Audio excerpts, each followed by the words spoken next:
dans Québec Réveil et le prochain ne fera pas exception alors qu'on est en plein dans la semaine de la philosophie du côté du Cégep Garneau et c'est sous le thème « Penser l'artifice ». C'est un plaisir de pouvoir parler avec Raphaël Artaud McNeil qui est enseignant au département de philosophie au Cégep Garneau. Bonjour Raphaël, comment ça va? Bonjour, ça va très bien. Merci de prendre le temps. C'est tellement intéressant de voir le lien entre philosophie et intelligence artificielle. À quel point est-ce que ces deux sujets-là sont intimement liés? Oh mon Dieu, les liens sont immenses, je dirais. Et peut-être si je me permets de faire juste un petit pas de recul, notre thème de la semaine, c'est penser l'artifice. Et bien sûr que notre orientation est vers l'intelligence artificielle dans la mesure où ça bouleverse nos vies et ça bouleverse l'enseignement profondément. Et donc, on voulait prendre l'occasion de réfléchir à cela. Mais la semaine de la philosophie, c'est un objectif aussi de rendre la philosophie, la sortir un peu des classes, la rendre plus libre. Et donc, on voulait avoir un thème plus large qui permette toutes sortes d'interventions qui ne seraient pas simplement liées sur l'intelligence artificielle. Maintenant, si je me permets de revenir sur votre question, qui est tout à fait pertinente, et on a plusieurs présentations qui tournent autour du sujet. L'intelligence artificielle, premièrement, les deux concepts, l'intelligence et l'artificiel, qu'est-ce que cela veut dire? Et l'intelligence, on définit sûrement l'être humain par l'intelligence, pas tous les philosophes qui s'entendent là-dessus, mais donc la philosophie a beaucoup à dire sur l'intelligence artificielle dans la mesure où elle tente de comprendre qu'est-ce que c'est, et après ça, disons, il y a une double prise sur l'intelligence artificielle, soit ses impacts présents, qu'on peut déjà voir et ses impacts futurs, mais aussi sa nature. Donc, qu'est-ce que serait qu'une intelligence artificielle? Dans quel sens c'est une intelligence? Est-ce qu'on peut imaginer une intelligence sans conscience? Et là, bon, je peux vous amener toutes sortes de questions qui vont dans cette ligne-là, qui sont abordées par divers intervenants cette semaine, et on espère alimenter la réflexion des étudiants et de toute la communauté du Cégep Garneau avec cela. Bien, on est en plein, évidemment, dans un contexte ô combien pertinent pour y réfléchir, et je pense que l'un des sujets qui sera abordé, M. Artaud McNeil, c'est la notion de singularité. J'ai fait un peu mes recherches, j'ai pas vraiment aimé ce que c'est. Pouvez-vous nous expliquer un peu c'est quoi cette notion de singularité? Oui, la notion de singularité, c'est justement dans le champ de l'intelligence artificielle. La notion de singularité n'est pas propre à l'intelligence artificielle, mais quand elle est utilisée présentement aujourd'hui, ça serait ce moment-là. C'est donc, si je prends un peu plus large, là, la singularité, c'est un moment qui devient impossible de prédire ce qu'il va y avoir après. Donc, excusez-moi, je vais juste faire un petit retour. Là. Oui. Un exemple qu'on prend souvent, c'est, disons, un trou noir. Un trou noir, on va dire qu'au centre d'un trou noir, il y a une masse infinie et qui crée toutes sortes de phénomènes dans lesquels les lois naturelles de la physique un peu s'écroulent. On peut essayer de le comprendre, mais il y a comme un horizon d'intelligibilité au-delà duquel on ne peut pas comprendre qu'est-ce qui se passe. Alors, quand les penseurs de l'intelligence artificielle utilisent ce concept-là, c'est pour dire qu'avec le développement de l'informatique, si on parvenait à créer une intelligence artificielle forte qui serait, donc ça serait un moment unique dans l'histoire de l'humanité, ça créerait un outil qui nous dépasserait d'un point de vue de l'intelligence et des capacités, et donc là, c'est à peu près impossible de prédire qu'est-ce qui arrivera ensuite, à quoi ressemblerait le monde, parce que tous nos repères s'écrouleraient. Toute l'histoire humaine, telle qu'on la connaît, c'est que l'être le plus intelligent, pour le meilleur et pour le pire, bien sûr, c'est l'être humain, mais là, on aurait un outil qui ne serait plus un simple outil à manier par une intelligence humaine, mais qui aurait la possibilité de manier, l'humanité, pour une fin quelconque. Bien sûr qu'on lui aurait probablement donné, mais là, c'est tous ces problèmes-là qui viennent ensemble. Donc, la singularité, c'est quelque chose qui fait à la fois énormément peur, on a tous les scénarios catastrophes, mais qui suscite aussi énormément d'enthousiasme, parce que c'est toute l'idée utopique d'une société dans laquelle tous les problèmes pourraient être résolus. Peut-être, si je me permets une dernière remarque, ceux qui sont très sérieux à ce sujet-là vont dire, par exemple, toute la question des réchauffements climatiques, des changements climatiques est un faux problème parce que le problème qui est le plus près pour nous, c'est l'intelligence artificielle. Puis si on réussit à bien régler l'intelligence artificielle, au-delà de cette singularité-là, on va pouvoir après ça régler l'environnement. Et donc, c'est un peu ceux qui sont très, très sérieux vont souvent mettre de côté plusieurs problèmes urgents au nom de cette idée-là que lorsqu'il va y avoir une intelligence artificielle forte, là, on va pouvoir enfin régler tous les problèmes ou en créer des insurmontables. Là, je vous laisse un peu avec ça. Ben, effectivement, ça laisse place à la réflexion et on le sait pas encore, mais est-ce que quand on parle de cette notion de singularité, ou si je peux résumer en disant que bon, l'intelligence artificielle deviendrait, voir ici les guillemets, autonome, là, on est-tu dans le quand ça va arriver et non plus dans le si ça va arriver? Il y a un débat là-dessus. Et il y a beaucoup de gens qui disent que ça va arriver. Et là, l'horizon qu'ils donnent, c'est entre maintenant et 2035, souvent. Donc, Hey!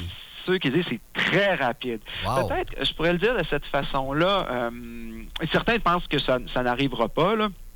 Ils pensent qu'on n'y arrivera pas, mais ceux qui pensent que ça va arriver on pourrait nommer des auteurs, là, Kurzweil, Nick Bostrom, Yukatsky. En tout cas, il y a toute une littérature sur ce sujet-là présentement, et c'est pris très au sérieux. Il y a des lettres ouvertes des fois là, nous à Montréal, là, le Centre d'intelligence artificielle avait dit qu'il fallait essayer de réglementer cela pour voir comment ça va se développer. Donc, beaucoup de gens pensent que ça va arriver pour de deux raisons, essentiellement. C'est le développement quasiment exponentiel de la puissance informatique, qu'on va associer ça avec la loi de Moore, qui dit que pour la faire très rapide, la puissance informatique double à peu près à tous les 2 ans. C'est pas exactement ça, mais disons-le, acceptons-le comme ça. Puis c'est quelque chose que je suppose vous et moi, on a vu. Ouais, ben oui. Moi, quand j'étais au cégep comme étudiant, quand on m'avait dit quand tu vas être toi-même professeur au cégep, ça j'aurais peut-être pas cru d'ailleurs, là, mais quand tu vas être toi-même professeur au cégep, ça va être possible dans la 807 que quelqu'un écoute en direct sur un petit écran la dernière production d'Hollywood en streaming. Là, je dis, mais c'est impossible. Moi, au cégep, quand j'étais au cégep, moi, j'ai envoyé mon premier courriel et ça l'avait pris, tu sais, une éternité. Puis on était tous un peu excités. Qu'est-ce qu'il fallait faire? Entrer une adresse courriel. On allait sur le web. Ça a été un cours là, de 2 heures, juste envoyer un courriel. Puis ça avait bloqué le téléphone, évidemment. Oui, c'est ça, avec les modems. Vous devez vous rappeler de ça, là, les modems. Oui, ça avait exactement. On ne pouvait pas utiliser la ligne téléphonique quand on envoyait un courriel. Donc, si on m'avait dit ça, j'ai dit, c'est impossible. Alors, juste de mon vivant, moi, ce que j'ai vu, c'est comme développement, c'est ahurissant. Et là, l'idée, c'est qu'on fait une projection, on peut dire, ben là, ça va continuer. Et c'est un développement qui est exponentiel dans la mesure où il est double.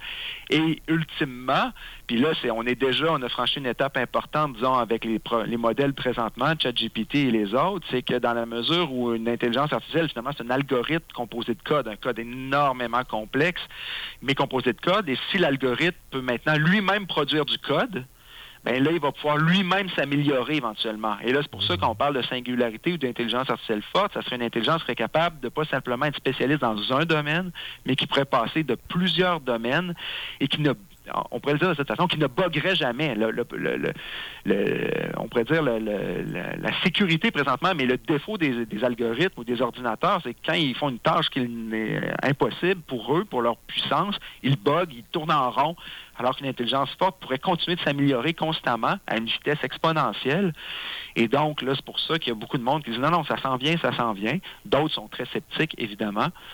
Moi, je suis un peu pris personnellement un peu là-dedans. T'sais, on a souvent été très sceptiques pour les avancées de la science. On ne pourrait pas aller sur la Lune, on ne pourrait pas comprendre le génome, on pourrait pas... Là, si ça arrive, en tout cas, ça va se poser des défis énormes.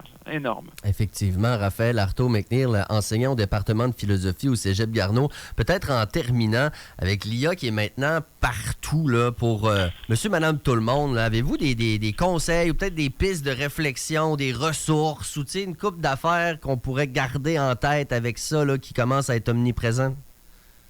Bien, peut-être, je dirais, là, on parle, c'est un des sujets de la conférence, je vais répondre à votre question, puis c'est, en passant, moi je vais parler de ça, de la singularité puis de l'IA, là, aujourd'hui et vendredi, mais il y a toutes sortes d'autres présentations qui vont sur toutes sortes de sujets, mais je dirais pour l'IA, une des premières, je pense que la chose la plus importante, c'est de se rappeler que ce n'est pas un être humain, de ne pas anthropomorphiser la chose.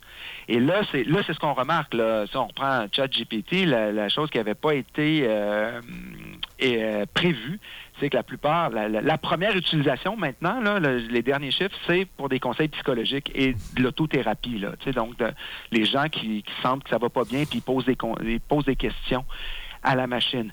Et semble-t-il que ça marche des fois. Il y a tout un problème, elle n'est pas nécessairement faite pour ça, mais c'est qu'on a une tendance forte à rapidement le considérer comme un alter ego, comme un humain, et oublier comment ça fonctionne. Qu'est-ce que c'est? Et moi, c'est une des choses que j'essaie de dire des fois à mes étudiants, c'est moi, mais comprenez-vous pourquoi sur TikTok, on vous propose une prochaine vidéo? Quel est l'algorithme derrière qui décide pour vous? Donc, il y a toujours, ça reste de la mathématique, mais une mathématique très complexe qui prétend nous connaître nous-mêmes. Mais c'est l'illusion d'être en contact avec une entité vraiment qui aurait une volonté et des désirs et de l'empathie va être va être de plus en plus, je veux dire, réelle. Ça va être une illusion qui va être de plus en plus forte, je dirais, là. Donc, on va avoir un gros problème à distinguer les deux. Et ça, il me semble, je dirais, c'est de toujours se rappeler que ça reste une création humaine qui va avoir des utilités quand même intéressantes, mais qui a des utilités qui peuvent nous-mêmes, paradoxalement, nous déshumaniser. Et peut-être si je termine, excusez-moi, c'est un peu long, mais moi, comme professeur, là, ce qui est de plus en plus troublant, c'est ce qu'on appelle le délestage cognitif. C'est-à-dire, c'est pas simplement que les étudiants trichent, mais à un moment donné, se rendent compte, j'ai pas besoin d'apprendre. Si je pouvais m'enlever le poids d'apprendre. Dans le fond, si j'ai un outil qui apprenait à ma place, oui, mais c'est une des choses, on ne peut pas apprendre à la place de quelqu'un d'autre. Et donc, ça va être ces défis-là de qu'est-ce qu'on va remettre dans les mains d'un algorithme, puis qu'est-ce qu'on va garder pour nous, disons, de cette façon-là. Si vous aviez été mon prof de philo, j'aurais peut-être pas lâché le cégep. Raphaël Arthaud-McNeil, ça a été extrêmement intéressant. Merci beaucoup d'avoir pris le temps. Je vais vous souhaiter une bonne semaine de la philosophie avec toute la gang donc du cégep Garneau. Merci beaucoup d'avoir partagé ça avec nous ce matin. Bien, merci, puis vous êtes toujours le bienvenu de revenir au cégep. C'est ouvert à tout le monde. Il n'est jamais trop tard. Merci beaucoup. Il n'est jamais trop tard. OK, au revoir. Bye-bye. 8h30.